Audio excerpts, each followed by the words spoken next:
Welcome. Thank you for joining us. We know you have a number of other options in your life, and we appreciate the fact that you're spending your time with us. You have stepped into Addressing the Insanity of Veterinary Team Underutilization with Catalyst Veterinary Practice Coaches. I'm Rebecca Rose. I'm a certified veterinary technician, and I graduated from Colorado Mountain College in 1987. You can do the math. That was a long time ago. In that period of time, you can see the list here, worked for association management organizations. I've led veterinary practices while managing those offices. You can see that there's been some awards. And I'm excited to see that the American Veterinary Medical Association has included me in their speaker communications training program. So that's something new. And I'm very excited to be doing that. Most importantly, I am Renly's grandma. So that's just a few of my accomplishments. And I'm happy once again that you are joining us on this webinar today.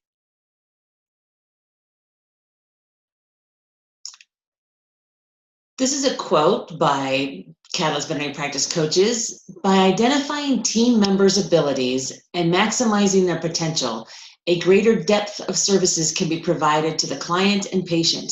Only in this way will the insanity circle be broken. You will be receiving, along with this webinar, this video, a number of articles and resources for you and your team. We're very happy that we have a monthly column in Veterinary Practice News called Veterinary Team Insights. And we will be looking at this article written on leveraging your team to its max, and also an article recently written about telehealth. Through the National Association of Veterinary Technicians in America, there are team resources also on this topic in team utilization and more workbooks even for you to use with your team in hand. These will be provided to you later on in the program and in a follow-up email. Topics include looking at the mega study from 1999 and how those identified challenges are still in existence. We will be diving into inefficient delivery system because that was one of the identified problems from 1999 and how it's still very prevalent. We will be looking at duties and tasks of veterinary assistants and veterinary technicians through the American Veterinary Medical Association.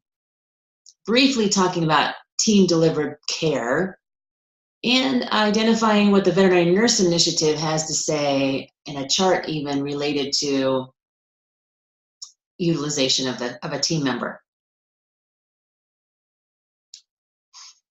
Addressing the insanity of veterinary team underutilization. There's this idea that if you always do what you've always done, you always get where you have always gone. This is essentially the definition of insanity. Let's explore how this unfolds within the veterinary team specific to utilization. We know your team is made up of team members with various passions and talents, as it should be. That's that kaleidoscope of colors, and that we all bring different approaches to veterinary medicine and different ideals in that. Our skill sets are different, and that's a good thing. Each team member brings great depth and breadth to the services provided to the client and patient. Clearly defining these roles and the expertise and scope of practice improves the delivery of veterinary care. You may recall the 1990 mega study generated by the American Veterinary Medical Association, the American Association of Veterinary Medical Colleges, and the American Animal Hospital Association. That's a lot of organizations. It was titled The Current and Future Market for Veterinarians and Veterinary Medical Services in the United States. This study defined 6 critical issues to be addressed for the veterinary medicine to succeed moving into the next millennium. So 1999, it was generated for where we are right now. Those issues were related to the veterinarian's income, the economic impact of large numbers of women in the profession, the global demand for all categories of veterinary services. The one that I really got hung up with, even in 2000 when this was released, was inefficiency of the delivery system. Yes, I've been watching this that long. Number 5, supply of veterinarians. And number 6, skills, knowledge, aptitude, and attitude of veterinarians and veterinary students. So let's quickly dive into each one of those topics. So number 1, there seemed to be that easy fix to this. Veterinary hospitals tended to jump on the bandwagon and evaluated their pricing of services. Seemed like the first place to go, right? Once those fees were adjusted, then the veterinarian's income was directly impacted. Makes perfect sense. So number 2, economic impact of large numbers of women in the profession. We have definitely seen that shift. While starting salaries for veterinarians continue to climb, there remains a salary gap between gender pay. Over the last 6 years, the percentage difference gap has closed from 9% to 3%. However, the mean starting salary for men is still approximately $3,000 per year higher than women. And it seems that this gender pay gap grows over time, especially once reaching the higher income brackets. One factor in explaining this discrepancy is that despite women make up roughly 60% of the population of current practicing veterinarians, around 59% of practice owners are male. And 3, the global demand for all categories of veterinary services is still applicable. That describes itself. Number 4, we will fully dive into in a few moments here, this inefficiency of the delivery system. Let's look at number 5, the supply of veterinarians. The demand for veterinarians and their services continues to remain high, and veterinary unemployment is below the national level. There are more jobs than there are applicants, and there are more veterinarians wanting to work fewer hours for less compensation, preferring to focus on that well-being piece, which is important. You can see that this is increasing that demand by also decreasing that supply. There just aren't enough veterinarians for the jobs out there. Now, regarding number 6, the skills, knowledge, and aptitude, veterinary colleges have been assessing their admissions applications and interviewing process. There's evidence supporting that personal characteristics such as communication skills, sound judgment, and empathy should be considered rather than just the academic ability when accepting these students into veterinary schools. Now, this also applies to current veterinarians too, just that this idea that we need and are served by veterinarians that have great communication skills, sound judgment, and express empathy to us as team members and those clients. Win-win situation all around. Now, as I promised, the inefficiency of the delivery system. What does inefficiency look like? Well, it can be inefficiency even in overtime. Oh, we are so busy. Now, inefficiency looks totally different. One of those conversations that most veterinary teams really have not had. There's this cognitive bias about, oh, I'm efficient. I know what I'm doing. I work as efficiently as they come, and yet I want all of my other team members to work efficiently as well. That is a cognitive bias. Now, other things that look in this efficiency of delivery system, redundancy, that you have a multitude of team members doing a similar task, and how well is it getting done? Can fewer people do it just as efficiently? Questions to be asking and evaluating. Are there gaps in providing patient care? We have this one tool we call the exercise is the day in the life. And it shows through a period of time what are the gaps and where are those redundancies. As an example, you may have 5 veterinary technicians or a combination of assistants fulfilling and looking at the puppy and kitten kits. Well, is that really efficient? The only way that you might know and understand that there's that many people thinking that that's on their job description is asking them. That's just one example. There are a multitude of others that I'm sure you could come up with. But evaluating truly the inefficiency of the delivery system this way. Some of this can be handled through time management as well. Oftentimes, team members will ask me, how can this occur? What are tools in time management?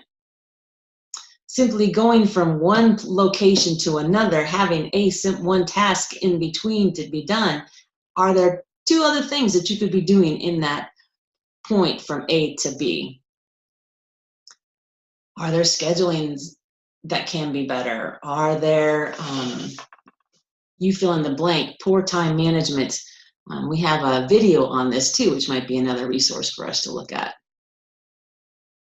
And simply being unprepared or overwhelmed, being able to walk into your veterinary practice, hitting that floor running versus where am I at? What am I doing today?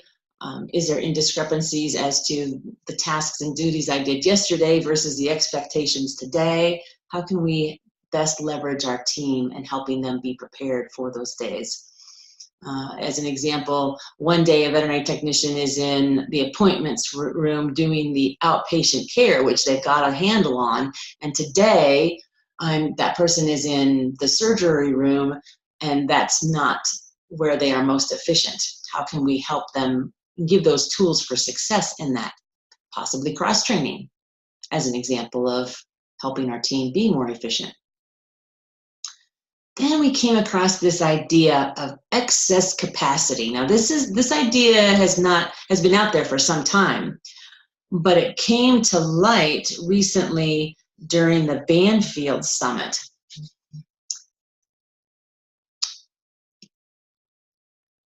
An assistant director for the AVMA's economic division said, excess capacity remains a substantial challenge for veterinary practices.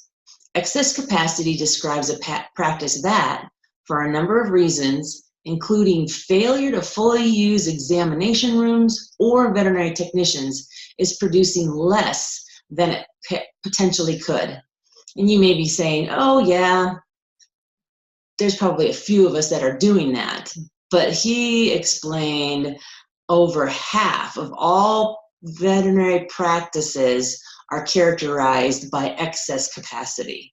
Now that is astounding. That is alarming. Now remember, excess capacity describes a practice that, for a number of reasons, including failure to fully utilize examination rooms or veterinary technicians, is producing less than it potentially could. I repeat that because it's important.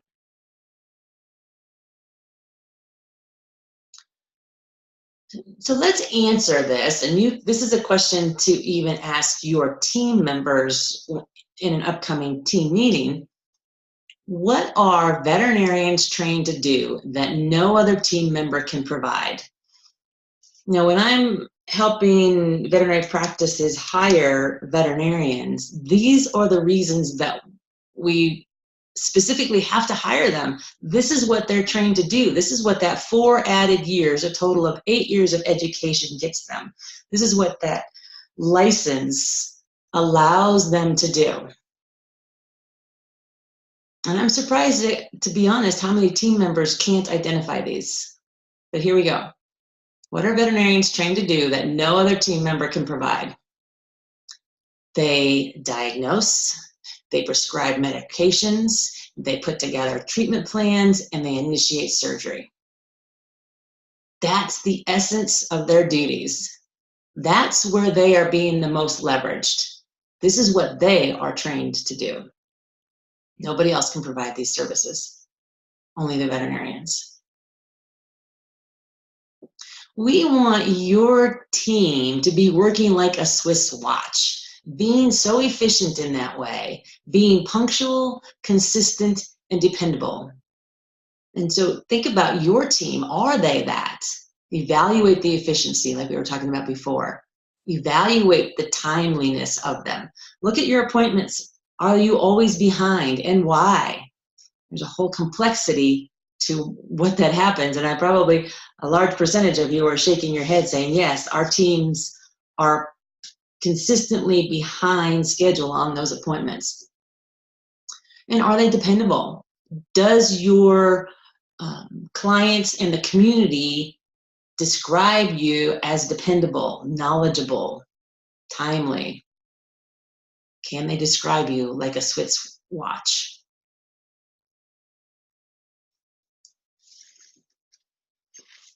So looking at this idea of a team-delivered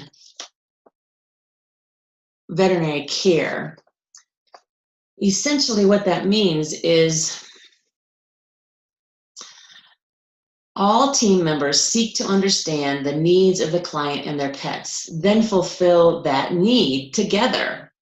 It means a team that's trained, trusted, and empowered to work together in a systematic manner, offering extraordinary client experience and the highest standard of veterinary care. Now, this is where I'm going to interject the idea of a mission statement, because you may be saying, yes, we offer quality medicine and offer it at a high standard of care. And I have to agree, that's probably what your mission statement says. However, all mission statements essentially say the same thing. So are you truly, in an objective way, working towards and offering that highest standard of veterinary care? So a team-delivered veterinary care also means the client and patient are receiving the best possible care from an efficient team, that you're working like that Swiss watch, efficient, consistent, dependable. And your clients want you to be on time. It's very, very frustrating for them when you're not. Now, added material around the idea of team-delivered veterinary care is found in two articles we wrote for the Veterinary Practice News and blogs that we have on our website. So Win with Veterinary Team-Delivered Care and Hands and Heart in Team-Delivered Veterinary Care. Within those blogs, there's more information and more exercise to help your team see what this is and have that conversation with them. Now, you may be wondering, how do I even find what the duties and tasks are for my veterinary technicians and veterinary assistants? Well, have I got the answer for you? The American Veterinary Medical Association has this task list, and this is where it can be found. It was last updated in October of 2018. Now, on this list, it's divided by state, and you will be surprised and possibly overwhelmed by the differences of how states approach veterinary technician duties and assistant duties, and that's what's just so baffling. Thus, the reason for the Veterinary Nurse Initiative trying to standardize these tasks. Now, if you'd like a really good example of what technicians and assistants can do, the state of Nebraska has a pretty extensive list of those duties.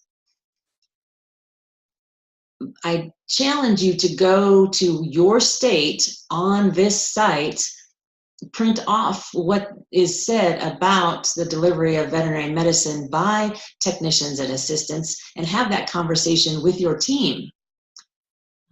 Oftentimes, it's directly related to direct supervision and indirect supervision, which we're going to elaborate upon.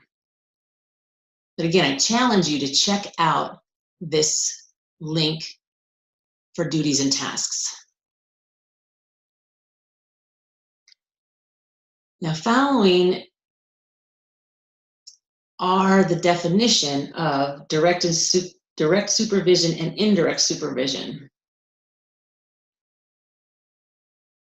Direct supervision means a licensed veterinarian is readily available on the premises where the patient is being treated and has assumed responsibility for the veterinary care given to the patient by a person working under his or her direction. That's direct supervision. The veterinarian's on the premise. Now, indirect supervision is a licensed veterinarian need not be on the premises, has given either written or oral instructions for treatment of the patient, is readily available by telephone or other forms of immediate communication, and has assumed responsibility for the veterinary care given to the patient by a person working under his or her direction. Now, the way that this is easily applied are for veterinary hospitals that are open through the weekends, although they're not seeing patients and the hospital is not open for care.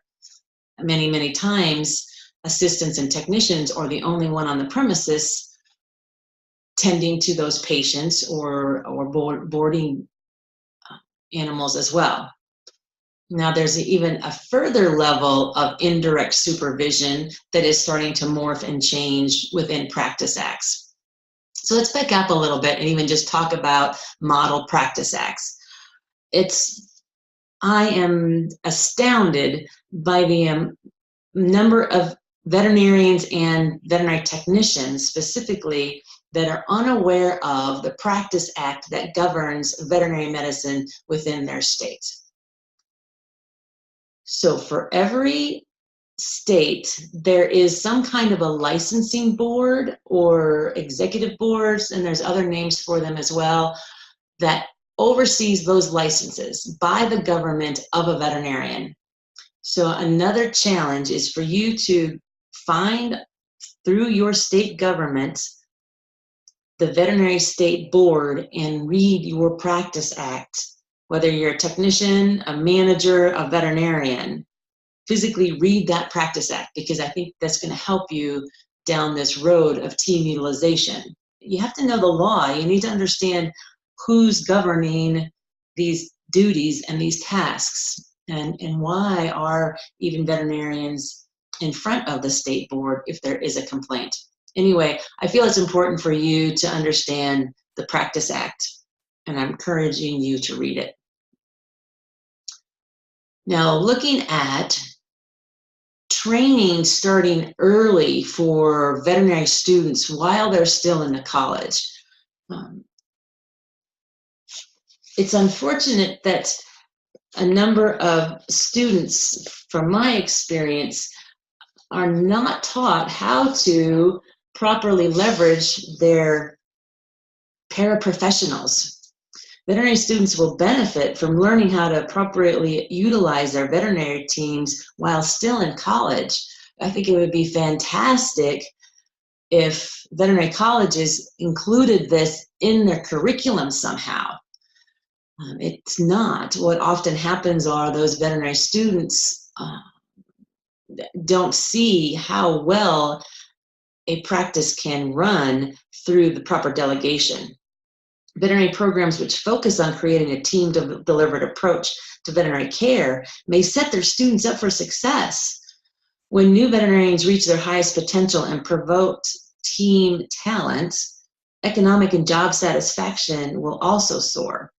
I learned one time while I was at my dental office speaking with my dentist that while he was going through school, he actually received classes on how to leverage his paraprofessionals. It's like, wow, that's awesome. It's time for veterinary colleges to embrace and add this kind of curriculum as well. Now, in support of the profitability that a veterinary practice can achieve, we have a survey that's shown us that there's this great return on investment. The American Veterinary Medical Association conducted a survey in 2008, and they found that for every credentialed veterinary technician that practice employed, they generated an additional $161,493 more. Now that is a lot of chunk of change. Now keep in mind, right now, the average veterinary technician across the United States is making approximately $16 an hour, give or take. That's $32,000 a year as an average. So they're paying their technician $32,000. However, that technician is generating far more, as this survey showed.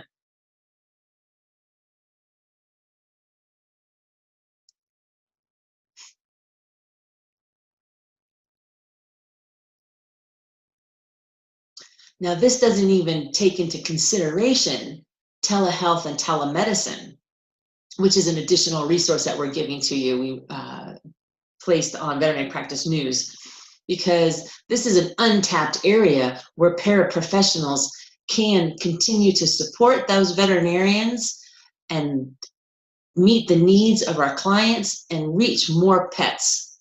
I'm really excited about this idea of telehealth and telemedicine. And it's coming, it's already here. How can the team embrace that? Now, this is a chart from the Veterinary Nurse Initiative. And what they're showing here is a range of usage of veterinary technicians or nurses. Now, to the left, it's showing that there's low utilization. This is when unused potential. Those team members are not being challenged. They're not trusted, which is the base of all productivity, is trust. They're at this place more of do as you are told. Typically, there's low morale, and this is just seen at this point in time as a job. Now, as we go and continue to move up this ladder, the low end is cleaning, they're doing the kennel work, they're helping to restrain. Those formally trained technicians or nurses are cleaning the instruments, which is okay, but this is not how they're providing and creating a profitable center. They're often seen and acting as receptionists. So a low to mid utilization is they're drawing the blood, which is good, that's great. Minor lab duties, collecting some of those samples, yay. Obviously, they're able to give subcutaneous fluids, administer oral medications, and doing charting, which is fantastic. And I can also see these as being assistant duties. Moving up this ladder, mid to higher utilization, injections, catheterization, fluid therapy, and monitoring that. Patient monitoring, obtaining vitals, getting that history, placing a urinary catheter, and performing CPR, and knowing how to do that and feeling well and comfortable in it and trusted in that arena. Now, high utilization is offering those advanced skills. Maybe even that person now is a veterinary technician specialist. Veterinary technicians and nurses are assisting and doing the patient assessment, protocolized plans, assessment and treatment planning as well, and being an integral part of that. They're handling the patient management, the compliance piece, and team management even. So you can see and think about, where are your credentialed, formally trained veterinary technicians and nurses falling on this chart? And are you maxing them out? Are they using their advanced skills, helping with patient management, possibly that middle management as a team lead? Those technicians have autonomy. They are trusted. They're empowered. They're acting as a collaborative team. They're engaging in critical thinking. We hire problem solvers, so help them get to this point. They're at that point of leadership and leading through example. They are definitely seen as that a professional, that paraprofessional on your team. offering that best care, helping to deliver that team deliver approach to veterinary care. I like this because it's tangible. You can see it. We often need that visual. And this is from the Veterinary Nurse Initiative, which I encourage all of you to go to and learn more about this initiative and get your information from the horse's mouth, so to speak. So thank you for viewing this site and becoming aware of what the VNI would like to accomplish. Skipping to the idea that Paretos Law is this 20-80 split. So it essentially says that probably 20% of veterinary practices are utilizing their team well, and 80% could do better. And even those 20% could even take their team utilization, evaluate it. Now, even looking at to what a veterinarian is doing, we want a veterinarian to be supported and leveraged in doing all of those tasks that are for them. The prescribing, the diagnosing, the treatment plan, and initiating surgery. We want them to be higher than 80%. We know and understand there's times when it's all hands on deck, as it should be. And we definitely want to know, and everybody on a team understands that if there is a pet in our care and they are in a messy cage, that everybody knows and understands we're moving that pet, and that's everybody's responsibility. So fully defining what this looks like is the best way to get there. So chances are your team could be doing a better job at this. You will be receiving this list of veterinary services. Now, I ask for you to sit down with your team and create a complete list of the services your team provides. Now, I've accumulated this over the year, and originally I took it off of various websites because they have had a list of services. And I was like, wow, this is fascinating. When I ask veterinary teams the services they provide, they can usually rattle off 5 or 6. We provide wellness programs. We do surgery. We offer dental procedures and surgery. We offer vaccinations and even maybe dermatology, right? But the point is, everything that is being ordered by a veterinarian is a service. If your client can't perform it, then it's a service. So this is an extensive list. Make it as in-depth as possible. But for our purposes right now, we're going to take this look at this list and identify it and break it into doctor duties and team duties. And I'm going to breeze through these fast. And in exercises and workshops that I do with teams, this can be a really strong and powerful exercise. So first, let's look at acupuncture. Who on your veterinary team can legally deliver the service of acupuncture? For the most part, the answer will be the veterinarian. So this is a doctor duty. However, there might be aspects of this that a veterinary technician trained in acupuncture might be able to do. This is a growing piece and has definitely morphed and has come on board and growing over the last 20 years. So the next one, anesthesia, intravenous and isoflurane inhalant. Now, who performs that service? Readily, I hope you are saying that my credentialed veterinary technician is the one that can perform that service. Great, let's keep identifying, going down this list. What about dental extractions? I threw this one in because it can be totally and directly related to the laws in your state. So in some states, a credentialed veterinary technician may be able to perform a dental extraction. In most states, this is not the case. Dental extractions fall under a surgical procedure. But where do you live? And what is fully defined in your Practice Act? This is the tricky one. And how would you have that conversation with your team? Diabetes management. Now, this is not the diagnosis of the diabetes. This is the management. This is the compliance piece. This is the client education piece. The veterinarian would do the diagnosis of it, prescribe the medications.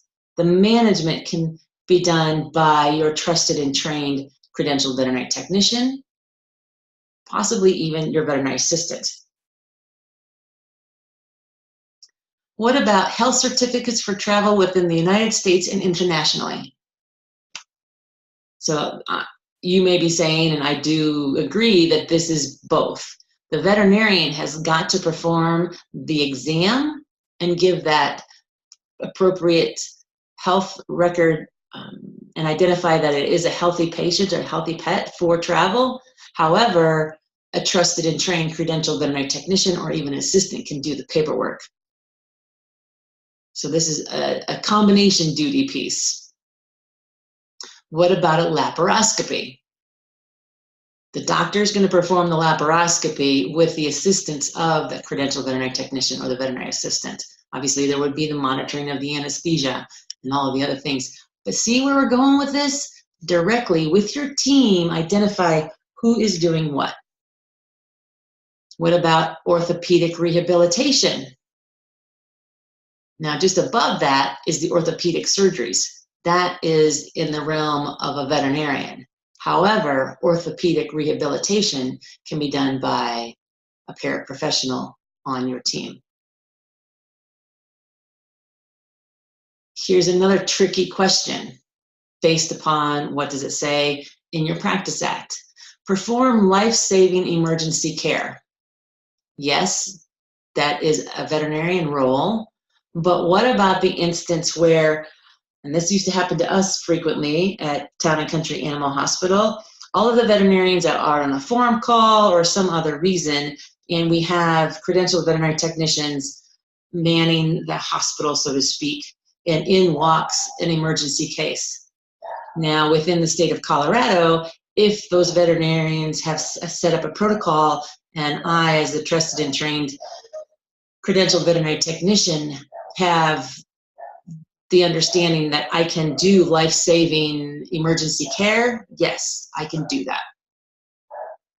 But see how these can be gray areas, and how within your team, within the state, you need to define who can do what. And the fact that, coming back to that indirect definition, I'm going to read it to you as soon as I find it. A licensed veterinarian need not be on the premises, has given either written or oral instructions for treatment of the patient. And in this case, the emergency care has got a protocol in place and team members have been trained on this. That's where this falls. The indirect supervision, the licensed veterinarian is readily available by telephone or other forms of immediate communication and has assumed responsibility for the veterinary care given to the patient by a person working under his or her direction. Ha ha ha, tricky, tricky. But I want you to process this with the team, with your veterinarians and everybody else on your team. The same is true for end-of-life care and euthanasia services. This is by far a service that we provide, and we don't even see it as being a #1 top priority to train our team on and identify the duties within these services.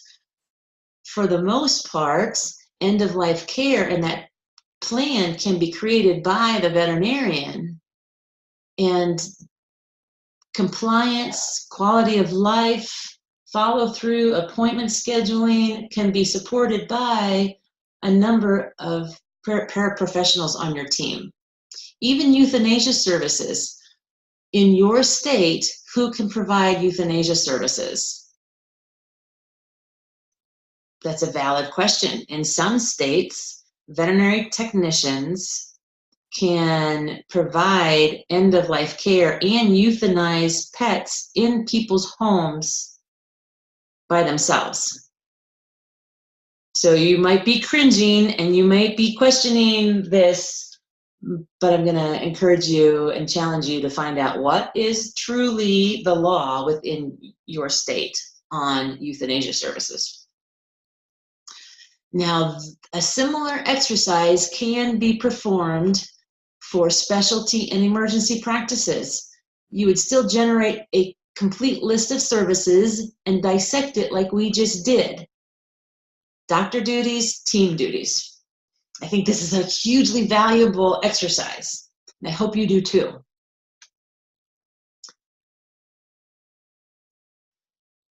Now, in a recent survey that was performed and asked of our attendees registered for this class, we were asking them, how do you feel team members as a whole are utilized? Now, when I first saw this, I thought, oh, great, CVTs,